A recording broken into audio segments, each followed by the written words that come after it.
Students, welcome to our YouTube channel physics with Karanveer Yadav sir. So प्यारे बच्चों, in previous lecture we discuss about dimensional analysis. In dimensional analysis we discuss about dimensional formula. So प्यारे बच्चों, dimensional formula के बारे में हम पहले आपसे बात कर चुके हैं और हमने आपसे कहा था जो डायमेंशनल फॉर्मूले हैं आपके जो भी कॉम्पिटिटिव एग्जाम है, चाहे आप बोर्ड के बेस पे इसको देख लो, काफी इंपोर्टेंट अपना ये टॉपिक है और इस टॉपिक से क्वेश्चन डेफिनेटली बनते हैं, चाहे वो बोर्ड एग्जाम हो चाहे वो कंपटीशन। ठीक है प्यारे बच्चों। सो प्रीवियस लेक्चर में बेसिक इसका हम आपको बता चुके हैं। सो अब इनको हम आगे लेके चलते हैं। क्लियर। सो बेटे नेक्स्ट जो आपके पास डायमेंशन फॉर्मूला बनेगा, नेक्स्ट आपका होगा 12 होगा आई थिंक। सो नेक्स्ट आपके पास है वर्क को हम एक बार रिपीट कर देते हैं, वर्क। ठीक है बेटे, वर्क का बेसिक फॉर्मूला क्या होगा? आपके पास ये कोई ऑब्जेक्ट पे आपने फोर्स एक्सर्ट किया, फोर्स एक्सर्ट करने से अगर कोई ऑब्जेक्ट अपने आप को डिस्प्लेस कर दे तो work is said to be done. So in simple way आप कह सकते हैं work is equal to force into displacement, force into displacement. So प्यारे बच्चों, डिस्प्लेसमेंट अपने आप में सोल्व है क्योंकि आपको कंप्लीट फिजिकल क्वांटिटी को 3 वर्ड्स में कन्वर्ट करना है, mass, length and time. Fourth word अपने पास नहीं होगा, ओनली 3 लेटर्स आपके पास होंगे, इनमें सारे फिजिकल क्वांटिटी को आपको कन्वर्ट करना है। सो प्यारे बच्चों, force into displacement is equal to work. Displacement आपके पास सोल्व है तो आपको सोल्व किसको करना है भाई? फोर्स को। ठीक है। सो बेटे जैसा कि आप जानते हैं फोर्स आपका होता है मास इनटू एक्सेलरेशन। सो बच्चे आप सोल्व किसको करना है? Acceleration. Acceleration is equal to velocity upon time and velocity is equal to displacement upon time. So प्यारे बच्चों, कंप्लीट सोल्व हो गया अपना। यानी कि जब तक आपके पास एमएलटी के फॉर्म में ना जाए ना तब तक आप उसको ब्रेक करते रहो। क्लियर। सो बच्चे अब इसका डीएफ बनाना हम शुरू करते हैं। ये देखिए डिस्प्लेसमेंट आपने पिक किया, डिस्प्लेसमेंट का क्या आएगा आपके पास? एल डिवाइड किससे करो? टी से। वेलोसिटी सोल्व हो गया बेटे, वेलोसिटी को किससे डिवाइड करो? टी से, 1/t। एक्सेलरेशन सोल्व हो गया, एक्सेलरेशन को मल्टीप्लाई किससे करो? मास से। आपका फोर्स सोल्व हो गया, फोर्स को किससे मल्टीप्लाई करो? एल से। डिस्प्लेसमेंट हो गया बेटे, ये जो एल आपका आया है ना, ये एल आपका कहां से आया है? डिस्प्लेसमेंट से। यानी इसका मतलब आपका कंप्लीट क्या सोल्व हो गया? वर्क। सो इसका जो डीएफ आप बनाएंगे ना डायमेंशन फॉर्मूला, वो आपका बनेगा एम एल टी। बेटे एम कितना है? 1, एल आपके पास क्या है? 2 और टी क्या है? 2 बटा पर जाके क्या हो जाएगा? माइनस का 2। क्लियर। इसी के बेस पे हम इसका बनाते हैं ऐसा यूनिट। बेटे मास का किलोग्राम, लेंथ का मीटर स्क्वायर, टाइम का पर सेकेंड स्क्वायर। क्लियर। ये आपका ऐसा यूनिट आया डायमेंशनली और थ्योरेटिकली आपका ऐसा यूनिट क्या होता है बच्चे? जूल।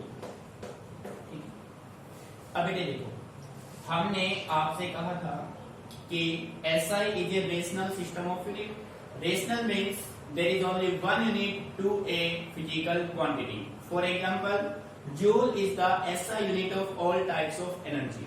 आप कितने भी टाइप ऑफ एनर्जी ले लो, SI सिस्टम में उन सभी का SI यूनिट क्या रहेगा? जूल रहेगा। ठीक है। अब इसको हम प्रूव कर देते हैं। अब एनर्जी, वर्क और एनर्जी अपने एक ही बात होती है, वर्क और एनर्जी। ठीक है भाई। सो इसी के बेस पे नेक्स्ट हम सोल्व करते हैं 13 पे। बेटे एनर्जी की अगर हम बात करें तो एक एनर्जी अपने पास होता है मैकेनिकल एनर्जी। जो अपना मैकेनिकल एनर्जी होता है, मैकेनिकल एनर्जी के 2 टाइप होते हैं बेटे। एक होता है काइनेटिक एनर्जी और एक होता है potential energy. First is kinetic, second is potential. So 1 by 1 इनके बारे में अगर हम बात करें, सबसे पहले आपने पिक किया kinetic energy. Kinetic energy. So प्यारे बच्चों, काइनेटिक एनर्जी का जो मैथमेटिकल फॉर्मूला होता है वो आपके पास क्या होता है? Half M V square. यही होता है ना। हाफ एक मैथमेटिकल टर्म है, एम मास हो गया, वी क्या है? वेलोसिटी का स्क्वायर। अब बेटा आपको करना क्या है? आपको सोल्व किसको करना है? आपको सोल्व करना है वेलोसिटी को। अब देखो वेलोसिटी आपका क्या होता है? Displacement upon time. क्लियर कर रहे हो? ठीक है।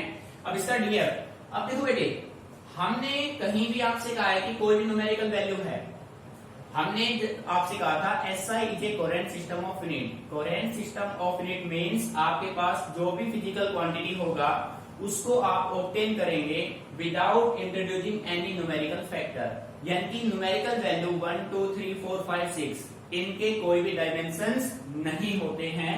सो इसका कोई डायमेंशन होगा नहीं। सबसे पहले अपने पास क्या है, मास, एटीट्यूड, बेटे वेलोसिटी, सोल क्या डिस्प्लेसमेंट का L डिवाइड किससे किया T, और उसका क्या करना है आपको, स्क्वायर करना है। उसका क्या करना है आपको, स्क्वायर। सो इसका जो डीएफ आप बनाएंगे ना, डीएफ देखो भाई M L T, बेटे M कितना है 1, L कितना है 2 और T क्या होगा माइनस का 2। अब आप देखो काइनेटिक एनर्जी और अपना एनर्जी दोनों के डीएफ क्या है, सेम है ना। It means SI is a rational system of unit. Similar आप देख लो सेकंड पार्ट इसका, पोटेंशियल एनर्जी।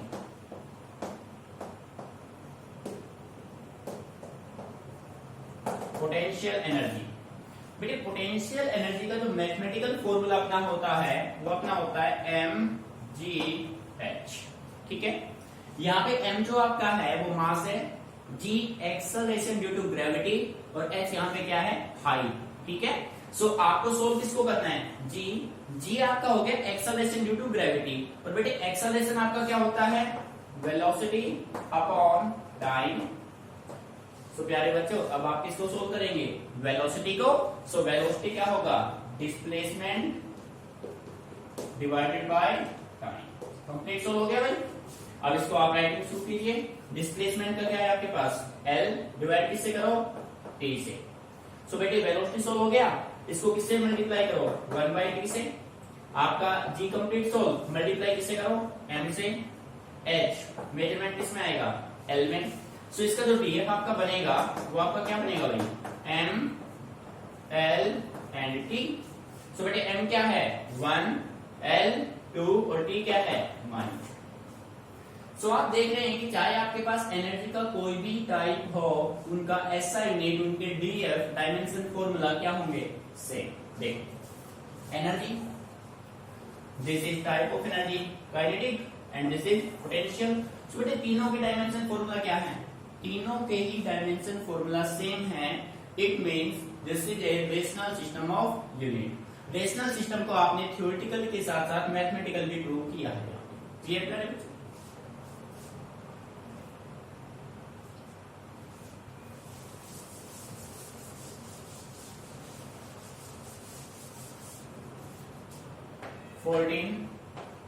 बेटे एक अपने पास होगा टेंशन।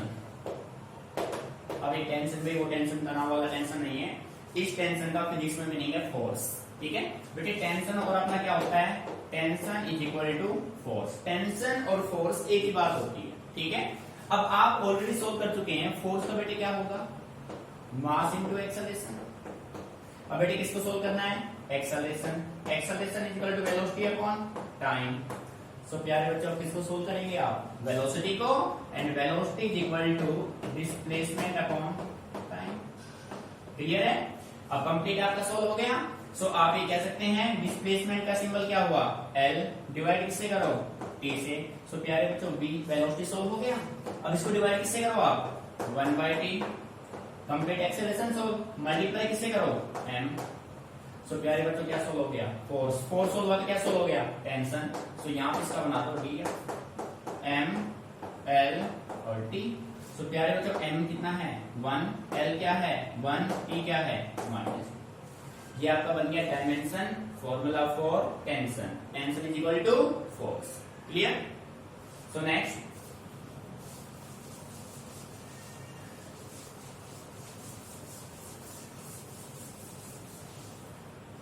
बच्चे, नेक्स्ट अपने पास आता है 15 पे हम बात करेंगे सरफेस टेंशन। सरफेस टेंशन देखो प्यारे बच्चों, बेसिकली वैसे इस वर्ड के बारे में आप डीपली स्टडी करेंगे यूनिट नंबर 7 में, bulk properties of matter and radiation, जिसमें आपका सेकंड पार्ट होगा hydrodynamics, mean study of fluid in motion. But surface tension, surface tension means होता है the property of a liquid by virtue of which it's has tendency to minimise area. आप basically देखते हैं जब बारिश होती है तो बारिश की जो बूंदे होती है ना वो काफी हाइट से नीचे आती है, और बेटे वो जो बूंदे होती है उनका जो शेप बनता है ना आपके सरफेस पे वो कैसा बनता है, स्फेरिकल। स्फेरिकल मतलब उनका जो साइज है वो क्या हो गया, एरिया उनका क्या हो गया, डिक्रीज हुआ। तो वो एरिया किसकी वजह से डिक्रीज होता है, सरफेस टेंशन की वजह से। ठीक है, इसी के भी एरिया को मिनिमाइज करना किसका काम होता है, surface tension. Mathematically surface tension आपका होता है force by length. Mathematically surface tension किसके बराबर होगा भाई, फोर्स बाय लेंथ के। सो प्यारे बच्चों सोल्व किसको करना है, सोल्व आपको करना है फोर्स को। तो बेटे फोर्स क्या होता है, मास इनटू एक्सेलरेशन। बेटे एक्सेलरेशन क्या होगा, वेलोसिटी अपॉन टाइम। सो प्यारे बच्चों वेलोसिटी क्या होगा, डिस्प्लेसमेंट अपॉन टाइम। क्लियर है। अब यहां से आपने राइटिंग स्टार्ट किया डिस्प्लेसमेंट से, भाई डिस्प्लेसमेंट का क्या हो गया, L डिवाइड किससे करो, T से। आपका वेलोसिटी सोल्व हो गया, डिवाइड किससे करो, टाइम से। आपका एक्सेलरेशन सोल्व हो गया, मल्टीप्लाई किससे करो, मास से। आपका फोर्स सोल्व हो गया, डिवाइड किससे करो, लेंथ से। इसका मतलब आपका सरफेस टेंशन सोल्व हो गया। क्लियर है। तो बेटे L से L क्या हो गया, कैंसिल आउट। इसका df क्या बनेगा, m l t। तो प्यारे बच्चों m कितना है, 1, L आपके पास कितना है, 0, T क्या है, -2। This is the surface tension df। Clear प्यारे बच्चों, अच्छे से आपको ऑब्जर्व करना है स्टेप बाय स्टेप। क्लियर। इसी के बेस इसका ऐसा यूनिट बनाता भाई, ऐसा यूनिट। इसका ऐसा यूनिट मास का क्या होगा, किलोग्राम, लेंथ है नहीं, पर सेकंड स्क्वायर। ये आपका होगा इसका SI यूनिट। क्लियर।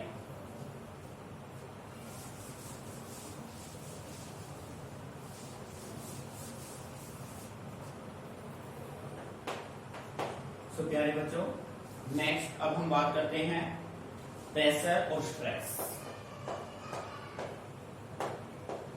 प्रेशर और स्ट्रेस दोनों के डीएफ सेम होते हैं।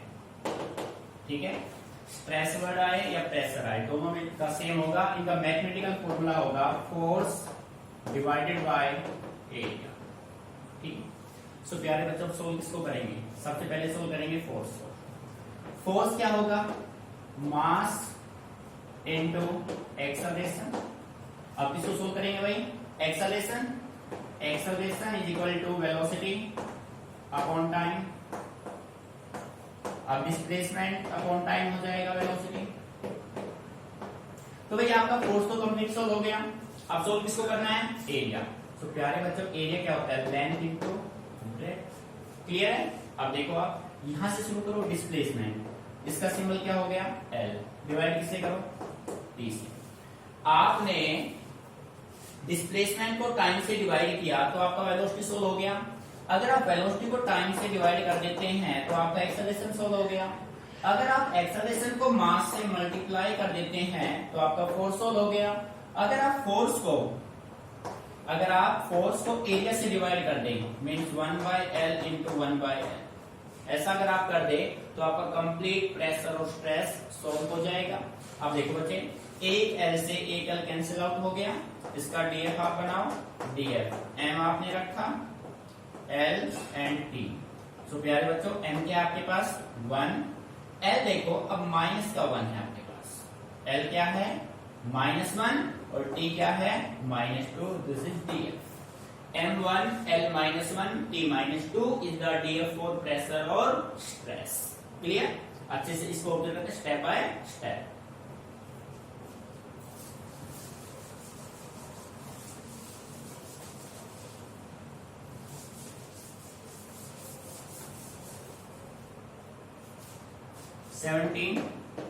तो प्यारे बच्चे नेक्स्ट हम बात करते हैं स्ट्रेन की।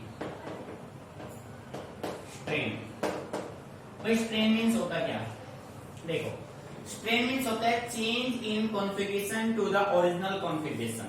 अब बेटे कॉन्फ़िगरेशन में आपके पास लेंथ हो सकता है, वॉल्यूम हो सकता है। ठीक है, स्ट्रेन का मैथमेटिकल फॉर्मूला होगा change in configuration divided by original configuration.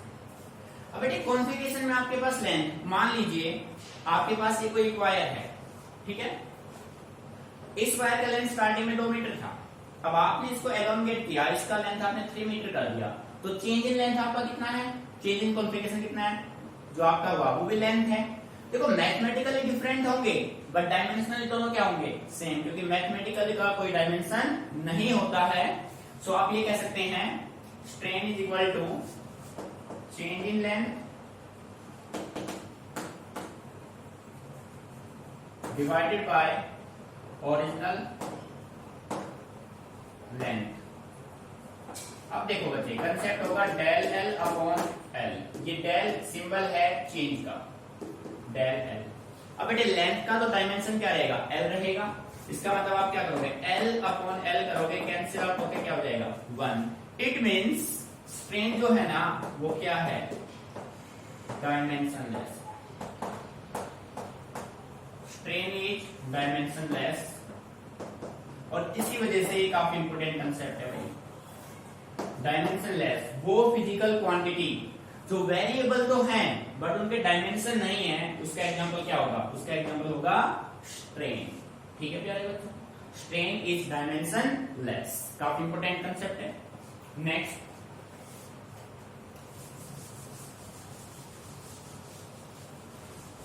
फिर नेक्स्ट आप लेते हैं इन पे एंगल। देखो भाई एंगल कैसे निकालोगे आप, आपने मान लिया कि ये आपके पास एक सर्कल है, ठीक है, मान लिया, और बेटे इस सर्कल का ये आपने क्या मान लिया, इस सर्कल का ये हो गया सेंटर, ठीक है। सेंटर से आपने यहाँ पे एक पॉइंट लिया, जूम कर दिया, सेकंड पॉइंट आपने लिया, जूम कर लिया, इस पॉइंट को नाम दिया ए, इसको नाम दिया बी, और ये इसका हो जाएगा radius, this is the length of R and this is angle theta. ये इंफॉर्मेशन आपके पास होगा ना। सो डायग्राम से आपको साफ नजर आ रहा है कि आपका जो एंगल होगा ना वो आपका क्या होगा, angle is equal to R upon radius. बेटे यही होगा, एंगल आपका क्या होगा, R L upon radius R. So angle आपका थीटा होगा, theta is equal to R का आपके पास क्या एल और रेडियस क्या है आर। अब डायमेंशन की अगर हम बात करें, एल का मेजरमेंट एल, बेटे रेडियस को MLT में से किस में मेजर करेंगे आप, लेंथ में करेंगे ना, तो आप रेडियस को मास में मेजर कर सकते हैं और ना ही आप इसको टाइम में। सो मेजर किस में करेंगे, मेजर करेंगे आप लेंथ में। सो L अपॉन एल, ये भी क्या हो जाएगा, कैंसिल आउट, इक्वल टू 1 बचेगा। इट मींस एंगल भी आपका क्या है, एंगल भी आपका डायमेंशनलेस, डायमेंशनलेस, ये भी इंपोर्टेंट है भैया आपका, ठीक है। बेटे आपके पास अभी तक 2 फिजिकल क्वांटिटी ऐसे आए हैं जो वेरिएबल तो हैं बट उनके कोई भी डायमेंशंस नहीं है। वो कौन से हैं, एक आपका स्ट्रेन हो गया, दूसरा आपका एंगल हो गया। ये 2 ऐसे फिजिकल क्वांटिटी हैं जो वेरिएबल तो हैं बट इनके कोई डायमेंशंस नहीं है। क्लियर।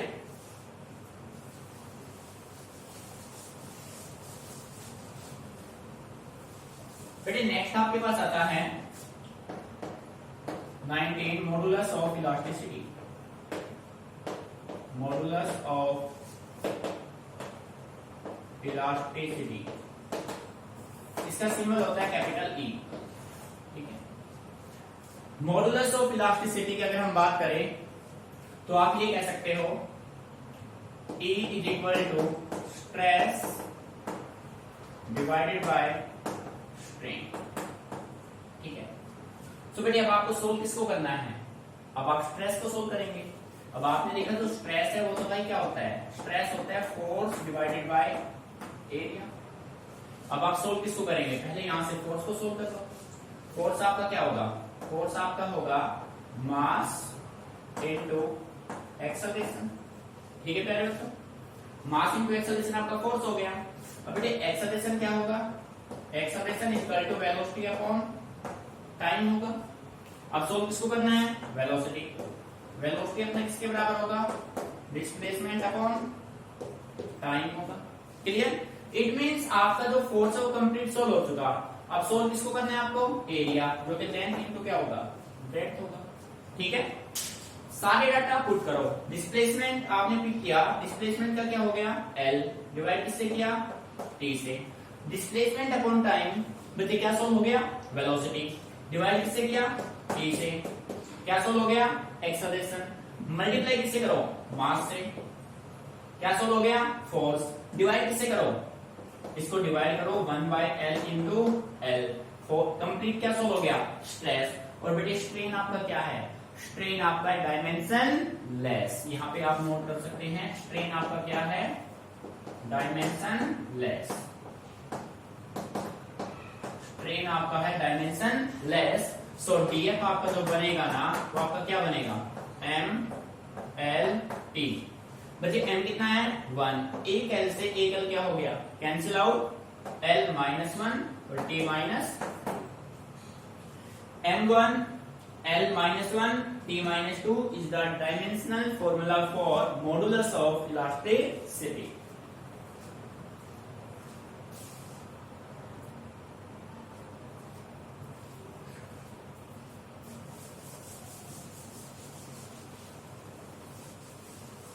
So प्यारे बच्चों नेक्स्ट अपने पास है वेवलेंथ।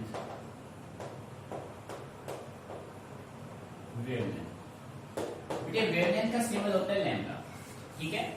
अब वेवलेंथ का मेजरमेंट जो आप करेंगे ना वो किसमें करते हैं आप, लेंथ में। इट मींस वेवलेंथ आपका इसका जो डीएफ होगा वो होगा m0 l1 और क्या होगा t। वेवलेंथ मींस क्या होगा, लेंथ, ठीक है। नेक्स्ट 21 आप बात करते हैं फ्रीक्वेंसी की। फ्रीक्वेंसी का सिंबल होता है न्यू, बेटे वी नहीं है, फ्रीक्वेंसी का सिंबल क्या होता है, न्यू, ठीक है। फ्रीक्वेंसी होता है 1 time period, frequency is equal to 1 time period, ठीक है। सो जैसे इसका इस यूनिट की बात करें हम वेवलेंथ, तो वेवलेंथ का यूनिट क्या होगा भाई, मीटर, ठीक है। फ्रीक्वेंसी का डीएफ आप यहां पे बना दीजिए एम एल टी, बेटे m0 l0 बट t क्या है -1, ठीक है। सो इसके एसआई यूनिट की अगर आप बात करें तो डायमेंशनल इसका एसआई यूनिट होगा पर सेकेंड और थ्योरेटिकली क्या होगा, हर्ट्ज, रुडोल्फ हर्ट्ज। हर्ट्ज ने बनाया था भाई, फ्रीक्वेंसी का कंसेप्ट उन्होंने ही दिया था, ठीक है। ये कंसेप्ट आपको क्लियर, अच्छे से ऑब्जर्व कीजिए इनको।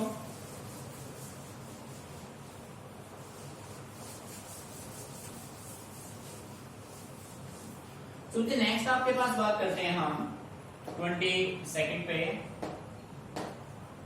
Planck's constant.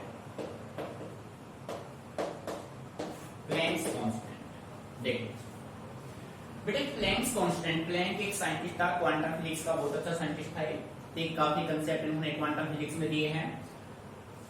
प्लैंक्स ये कहता है आपके पास कोई एक फोटोन है, बेटे फोटोन मींस होता है पैकेट्स ऑफ लाइट एनर्जी, ठीक है, जिसको आप 12th में डीपली स्टडी करेंगे, कंप्लीट चैप्टर आपका है।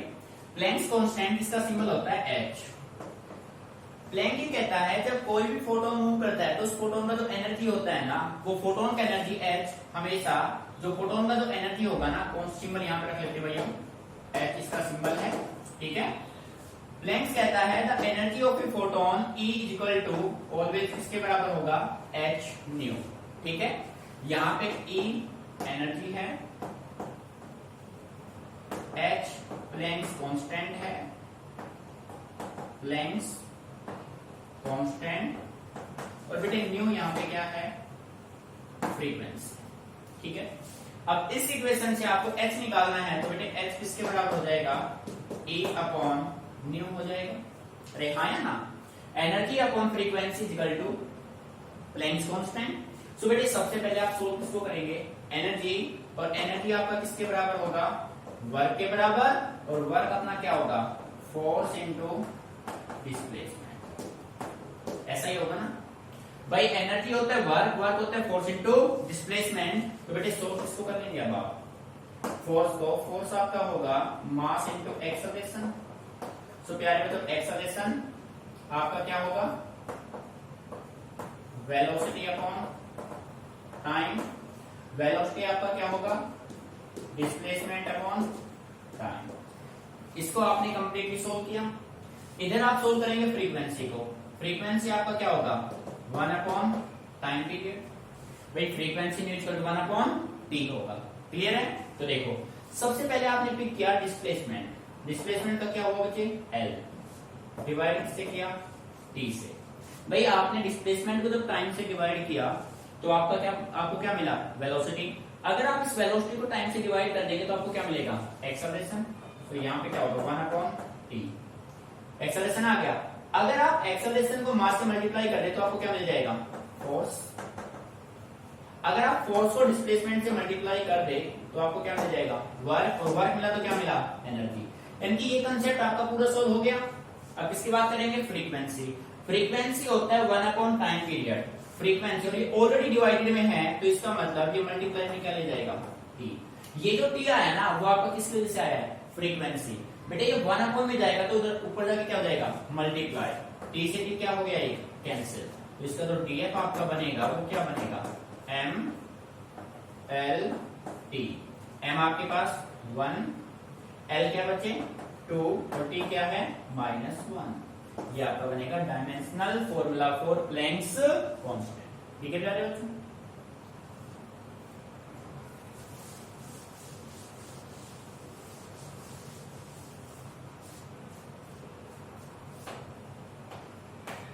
बेटे अब हम बात करते हैं, नेक्स्ट अपना होगा यूनिवर्सल ग्रेविटेशनल कांस्टेंट। तो बेटे इसका सिंबल होता है कैपिटल जी, जो 9th में आप अच्छे से पढ़ चुके हैं। Universal gravitational constant. Universal word means the value of G, capital G is same at every place. चाहे आप अर्थ के सरफेस पे हो, चाहे आप मून के सरफेस पे हो, कैपिटल जी की वैल्यू में कोई चेंज नहीं होगा। एवरी प्लेस क्या रहेगा, सेम कांस्टेंट रहेगा। ठीक है। तो बच्चे ये कंसेप्ट आपने पढ़ा था 9th में, आपका एक चैप्टर था ग्रेविटेशन। ठीक है। जैसा कि आप सभी जानते हैं, भाई मान लो आपने कोई एक बॉल दिया, आपने उसको थ्रो किया अपवर्ड, फाइनली वो अर्थ के सरफेस को टच करता है। अर्थ के सरफेस की तरफ वो क्यों आया, because of earth gravitational pull. यानी कि ग्रेविटेशनल फोर्स है जो किसी भी ऑब्जेक्ट को अपनी तरफ क्या करता है, अट्रैक्ट करता है। ठीक है। तो बेटे वहां से आपने एक रिलेशन निकाला था, ग्रेविटेशनल फोर्स का रिलेशन था F = G m1 m2 by r²। ये रिलेशन आपके पास था। भाई force of gravitation between two bodies of the universe is this. तो यहां से G आपको निकालना है। तो G यहां से क्या हो जाएगा, F को मल्टीप्लाई करो, F × r² डिवाइड से करोगे m1 m। ठीक है प्यारे बच्चों। सो बच्चे r² मींस डिस्टेंस का स्क्वायर, m1 m2 मासेस हैं तो फोर्स। तो बेटे यहाँ पे आप फोर्स का चिन्ह रख लो, आराम से रख लेंगे, काफी आप अच्छे से याद हो चुके हैं। अभी फोर्स का डीएफ क्या होता है, m1 l1 t-2। चाहो तो आप यहां से देख सकते हो, भाई फोर्स अपना यहाँ तक आया हुआ है, यहाँ पे फोर्स है m1 l1 t-2। ठीक है प्यारे बच्चों। भाई m1 l1 t-2 फोर्स हो गया, इनटू आपने क्या किया, r² मींस l2। r² का क्या हो गया, l2 डिवाइड आपने किससे किया, m1 और m1। बेटे एक m1 से एक m1 क्या हो गया, कैंसिल। सो इसका जो डीएफ बनेगा ना वो आपका क्या बनेगा, m l t। m की वैल्यू क्या है, -1। l की वैल्यू कितनी है, 1 और 2 3। ठीक है। और t कैसा है, -2। m -1 l3 t-2 is the dimensional formula for universal gravitational constant capital G। ठीक है बच्चों।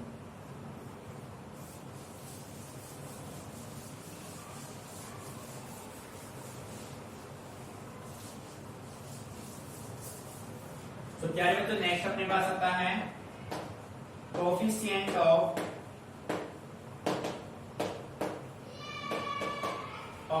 विस्कोसिटी। बेटे कोफिशिएंट ऑफ विस्कोसिटी का मैथमेटिकल जो सिंबल होता है वो आपका होगा ईटा। देखो जी एन नहीं है, आपको करना क्या है, आपको ऐसे बनाना है और उसको ऐसे कर लेना है, ईटा। इसको क्या बोलते हैं, ईटा। ठीक है। बेटे इसका मैथमेटिकल फॉर्मूला आपके पास बनेगा Fr force into radius by area into velocity. V यहाँ पे velocity, force into radius of tube होगा, A एरिया होगा इंटू वेलोसिटी। तो डायमेंशन सीधा इसका बना लेते हैं हम। फोर्स का m1 L1 T-2, रेडियस का L1, एरिया का L2 और वेलोसिटी का L1 T-1। सो प्यारे बच्चों यही बनेगा। ठीक है, तो बच्चों आपको बेस मेथड से ही करना है। ठीक है, अब देखो एक L से एक L कैंसिल आउट, एक T-1 यहां पे कैंसिल आउट हो गया। ठीक है बच्चों,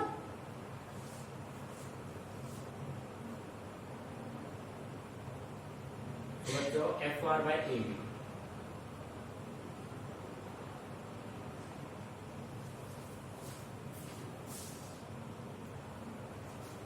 सो बच्चों यहां से आपका एक L1 यहां से कट जाएगा, तो ईटा आपके पास क्या आएगा M1 L-1 and T minus. देखो तो M1 एक यहाँ पे बचा हुआ है आपका। ठीक है, या आप ऐसा कर सकते हैं इसको कैंसिल मत करो, एक यहाँ पे आप बचा लो। ठीक है, या इसको रख लो, इसको आपने कैंसिल आउट कर दिया। M1 L-1 T-1, this is the dimension formula for coefficient of viscosity. ठीक है बच्चों, सो प्यारे बच्चों आप सभी को ये डायमेंशनल फॉर्मूले जो भी आपको हमने दिए हैं सभी को आप 2 टाइम्स प्रैक्टिस करेंगे और उसके बाद इन सभी को आप राइटिंग में लेंगे। बच्चे इन फॉर्मूलों को रटने के बजाय आप कंसेप्चुअली इनको लेंगे। कंसेप्ट के अकॉर्डिंग अगर आप इनको करते हैं ना तो प्यारे बच्चों कभी भी इनको भूल नहीं पाओगे, अच्छे से माइंड में आपके में रहेंगे। ठीक है, और बेटे फिजिक्स का जो सबसे बेसिक कंसेप्ट है वो आपका ये है प्रैक्टिस। आप जितनी ज्यादा प्रैक्टिस करोगे ना वो आपके लिए उतना ही हेल्पफुल होगा, चीजों को उतने ही अच्छे तरीके से आप समझ पाएंगे। ठीक है प्यारे बच्चों, तो मैं आपसे ये उम्मीद करता हूँ कि आप अच्छे से इन सभी को लर्न करेंगे और जब कल अपना नेक्स्ट लेक्चर होगा तो उसमें आप सभी को सारे याद रहेंगे अच्छे से। क्योंकि बच्चे नेक्स्ट जो टॉपिक हम करने वाले हैं ना वो इन्हीं के बेस पे न्यूमेरिकल्स हम करेंगे और वो न्यूमेरिकल तब तक आप नहीं कर पाओगे जब तक आपको ये सारे डायमेंशनल फॉर्मूले लर्न नहीं है। ठीक है, और बच्चे अगर ये डायमेंशन आपने याद कर लिए ना तो न्यूमेरिकल में गारंटी के साथ कह रहा हूँ आप चाहे नीट का चाहे IIT का किसी का भी न्यूमेरिकल उठा लेना सेकंड में लगा दोगे आप, ये गारंटी के। ठीक है प्यारे बच्चों, तो एक बार फिर आपसे मैं ये कहना चाहूंगा कि आप अपने समय का सदुपयोग करें, घर पे बैठ के अपना पूरा समय अपनी पढ़ाई करें।